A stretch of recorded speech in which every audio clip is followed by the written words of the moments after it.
We take you back in time some 38 years ago. In a bitter December of the year 1971, war broke out between India and Pakistan once again.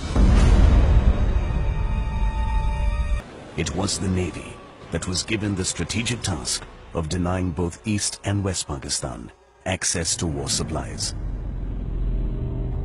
East and West Pakistan were two separate geographical entities, more than 1,600 miles apart, and the only way Pakistani forces could be sustained was through the sea.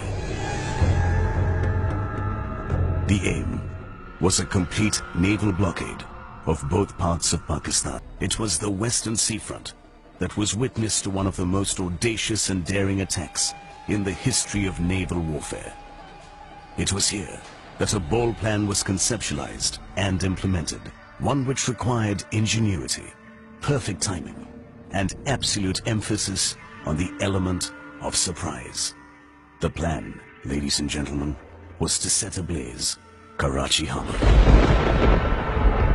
This historic port of Karachi harbored Pakistan's naval headquarters, the entire naval fleet, and almost the entire commerce of the country. And the ships chosen for the mission were the sleek and stealthy OSA M-class missile boats. OSA in Russian means wasp, and these mere 37-meter-long fast attack boats could achieve very high speeds of up to 40 knots. These boats carried the newly acquired P-15 missiles, and among other short-range weapons were the twin AK-230 anti-missile high-rate of fire guns.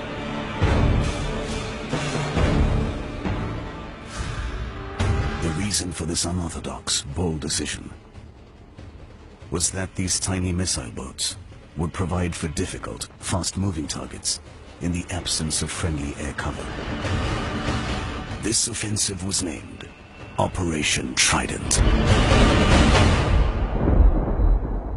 The ships chosen for this offensive were INS Nipat, INS Veer, INS Nirghat, INS Vinash, INS Nashak, INS Vidyut, INS Vijita, and INS Nirbhik.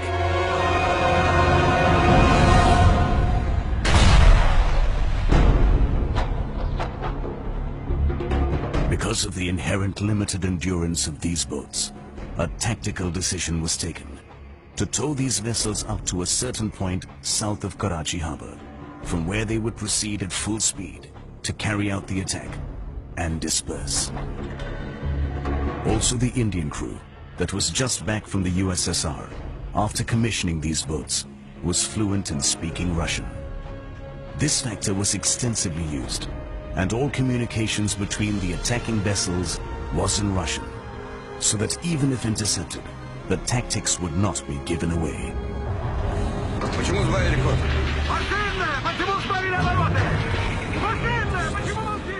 These tactics and methods introduced catalyzed the success of the operations.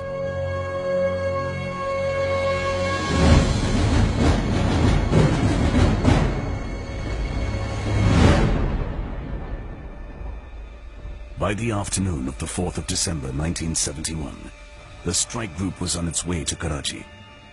In the darkness of the night, the ship silently crept up, hugging the Saurashtra coast, before breaking out seaward. As they neared Karachi, they detected some Pakistani ships patrolling the area. The boat on the left, INS Nirghat, was detailed to engage the contact, which was later confirmed to be the Pakistani destroyer, PNS Khyber. The first missile hit Khyber on the starboard side and exploded below the aft galley in the electrician's mess deck at about 20 to 45 hours, Pakistan time. The ship immediately lost propulsion, plunged into darkness, and was engulfed in thick black smoke. Khyber sent out an emergency transmission which read, "Enemy aircraft attacked in position 020, Foxtrot Foxtrot 20. Number 1 boiler hit. Ship stopped." This meant that the Pakistan Navy did not even know what hit them. 3 minutes later, a second missile was fired with acute precision. It exploded into the number 2 boiler room on the starboard side and sealed the fate of the Khyber forever.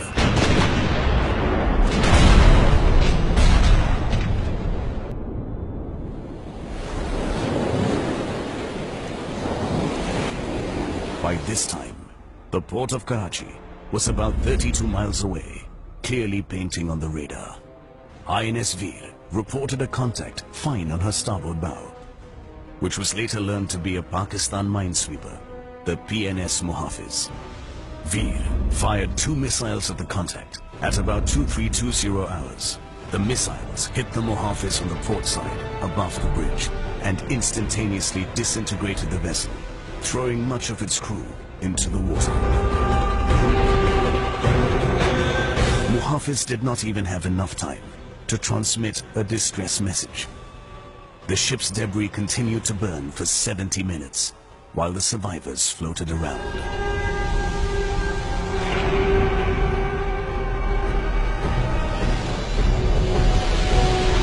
Nipat, showing utmost bravery, continued towards Karachi, and from a distance of 14 miles from the harbor, fired a missile in the direction of the entrance.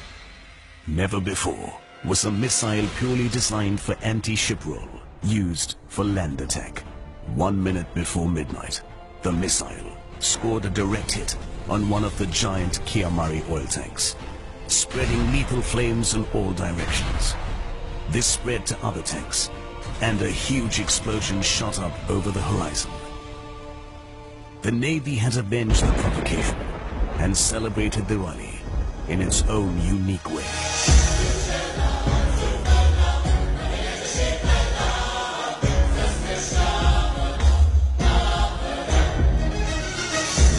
Radio silence was broken to transmit the code, Angar.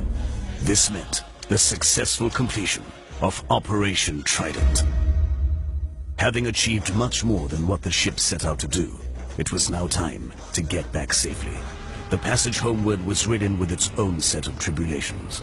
The ships were now vulnerable to Pakistani air attacks.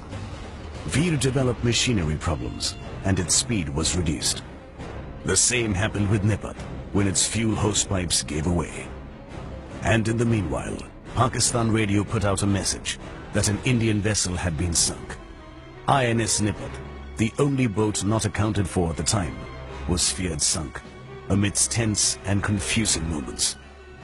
But Nipat returned in the night on the 7th of December to a hero's welcome, all thanks to the ingenuity of its engineers, who managed to take out oil from the pumps and used it to run the engines.